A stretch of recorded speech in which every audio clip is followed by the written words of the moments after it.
Donc, dans cette vidéo-là, on va voir comment aller regarder les réponses qu'on a obtenues. Donc, pour aller rechercher le formulaire, vous avez seulement à aller dans votre Drive. Après ça, vous recherchez votre formulaire. Si tu as donné un bon titre, c'est sûr que ça va t'aider à le retrouver.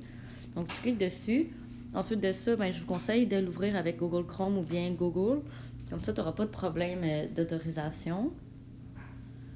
Le sondage va s'ouvrir.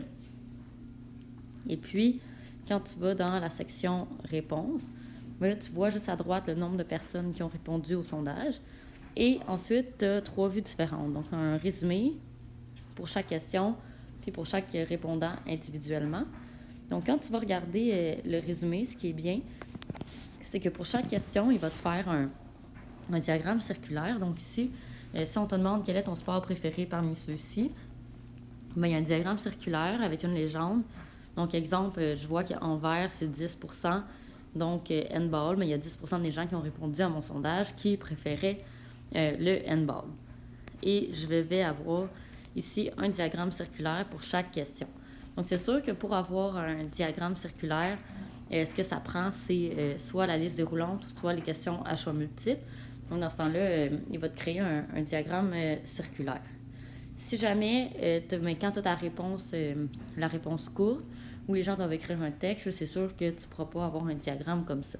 Donc, ces diagrammes circulaires-là, si tu veux les utiliser, tu vas pouvoir effectuer une capture d'écran pour les utiliser dans ton projet final.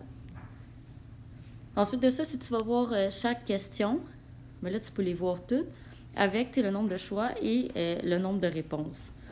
Ça serait, exemple, tu veux faire un autre type de diagramme. Tu vas avoir besoin du nombre de réponses exact.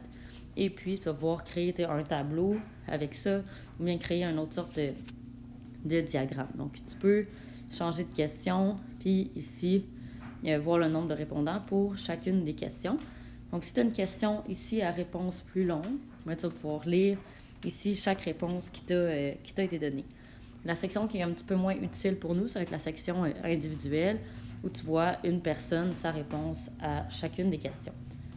Donc ça va être quand même utile pour utiliser ici dans tes données. Tu vas pouvoir, surtout dans le résumé, utiliser les graphiques et dans la section questions, tu vas pouvoir voir le nombre de personnes qui ont répondu chaque réponse, le nombre de réponses pour chaque question, pour créer un tableau pour une prochaine étape.